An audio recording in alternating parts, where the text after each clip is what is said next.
आज इस सेशन में हम डिस्कस करेंगे एक हिंदी की हमारी कंटेम्पोरेरी समकालीन लेखिका, नाम है मृदुला गर्ग।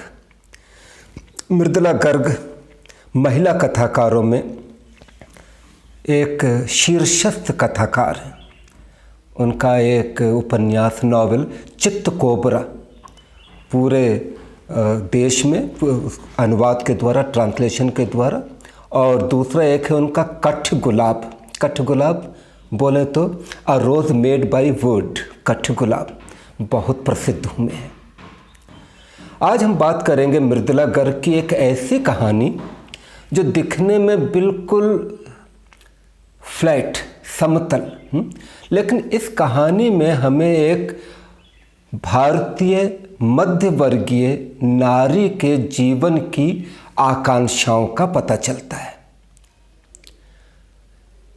एक मध्यवर्गीय मिडिल क्लास नारी, a mother of you people. If you just see in your home, just think about your mother or your elder sister and you will be able to understand what Mridula Garg wants to communicate in this story. First of all, in 2-3 sentences, I would like to tell you the idea of the story. How it is कि नायिका सुबह उठती है और उठ के सोचती है कि चाय बनाऊं। तभी अचानक उसको याद आता है कि उसका पति कल बाहर गया है, पति नहीं है। जब पति नहीं है तो सुबह उठ के चाय बनाने का कोई समस्या नहीं है। वो फिर से लेट जाती है, सोती रहती है, नींद नहीं आ रही है तो भी लेटी रहती है। वो उठती है और उठ के सोचती है कि अब कुछ ब्रेकफास्ट बना लूँ। फिर वो सोचती है कि उसके पति को हमेशा सुबह उठना क्यों पसंद है। सुबह उठना, चाय पीना, नाश्ता, फिर पति के ऑफिस जाना है पति को तो उसके लिए लंच पैक करना। लंच पैक करके पति चला जाएगा, फिर वो धीरे धीरे अपना घर साफ करेगी, नहाएगी और शाम को पति की प्रतीक्षा, पति आएगा, चाय पिएंगे और चाय पी के दोनों घूमने निकल जाएंगे। रात में आएंगे, फिर से खाना, TV. This is the story of most of Indian middle class, and in one way it is the story of all of us. You are living in your routine, I am living in my routine, and the routine goes on and the life becomes monotonous. एक तरह का जीवन चलता जा रहा है, चलता जा रहा है। इस जीवन में कोई चेंज आना चाहिए, कोई परिवर्तन आना चाहिए, और आज इस नायिका के जीवन में ये परिवर्तन आया है। ये नहाकर नीले रंग की ड्रेस पहनती है। नीले रंग की ड्रेस में वो सोचती है कि मैं हरी बिंदी लगाऊंगी।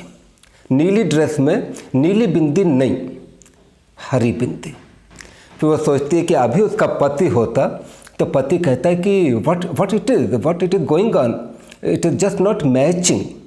लेकिन वो सोचती है कि आज मैच नहीं होना चाहिए, मैं नीले कपड़े पहनूंगी और हरी बिंदी लगाऊंगी और मार्केट में जाऊंगी। बाहर बहुत बादल घिरे हैं और ये बादल नायिका को बहुत अच्छे लग रहे हैं। क्यों? आज धूप नहीं है, क्लैरिटी नहीं है। धूप एक सिंबल है, धूप एक प्रतीक है कि सुबह उठना है, ऐसे काम करना है, फिर आगे ये करना है। लेकिन आज धूप नहीं है, आज सब तरफ बादल है। अब वो सोचती है कि वो एक टैक्सी में बैठ के इतनी दूरी तक जाएगी, फिर कुछ भी करेगी। एक जगह पे वो टैक्सी से उतर जाती है, एक आर्ट गैलरी में वो पिक्चर देखने लगती है।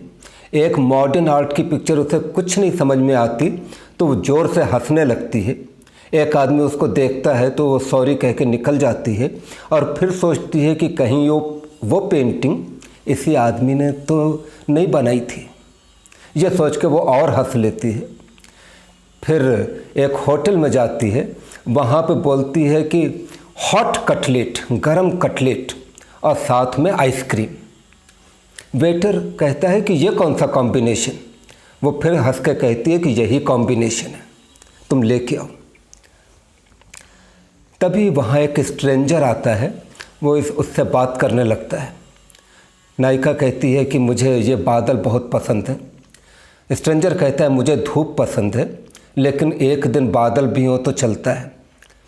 धीरे धीरे नायिका के मन में संदेह आने लगता है कि कहीं ये स्ट्रेंजर अभी उसी तरह की बातें ना करने लगे कि आई लव यू, मैं तुमसे प्यार करता हूँ, या उस तरह की बातें।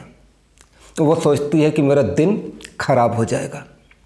लेकिन वो अपरिचित व्यक्ति ऐसा कुछ नहीं कहता, ऐसी कोई बात नहीं करता। वे सोचते हैं कि एक पिक्चर देखें। पिक्चर देखने के बाद नीचे उतरते हैं, तेज़ बारिश होने लगती है। एक जगह पे वे चाय पीते हैं, तो वो स्ट्रेंजर कहता है कि बिल मैं दूंगा, तो नायिका कहती है नहीं, बिल मैं दूंगी। वो अपरिचित व्यक्ति चुप रहता है। बाद में वे एक टैक्सी लेते हैं वापस लौटने के लिए, और नायिका कहती है कि आप इसका बिल नहीं देंगे टैक्सी का। स्ट्रेंजर कहता है लेकिन मैं आधा बिल तो दे सकता हूँ, कभी कभी जीवन में आधा भी होना चाहिए। एक जगह पे वो टैक्सी रुकवाता है, उतर जाता है और फिर नायिका से कहता है कि नीली साड़ी पर हरी बिंदी सचमुच बहुत सुंदर है। वो चला जाता है। नायिका की टैक्सी आगे बढ़ जाती है, कहानी समाप्त हो जाती है। लेकिन इस कहानी का जो आइडिया है, the central idea is something complicated. It is not like that a girl is going for a revolt. It is not like that this girl is defying her husband, challenging the traditions. It is not like that she want to satisfy her body needs with meeting some other stranger. Nothing of that sort. ऐसा कुछ नहीं। कहानी का केवल इतना है कि कभी कभी हम अपने जीवन में कुछ और भी करना चाहते हैं, जैसे हॉट कटलेट और आइसक्रीम, जैसे बादल, बारिश और बारिश में घूमना, जैसे सुबह उठ के चाय नहीं बनाना, रूटीन को तोड़ना, मोनोटोनी को तोड़ना, एक रास्ता को तोड़ना।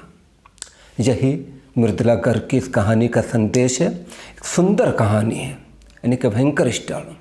And seriously you must read this story. इस story, if you are reading, we will again have a good quiz on this story and sammanamundam. Sure, if you get some good points, I will give you prize. Okay, thank you.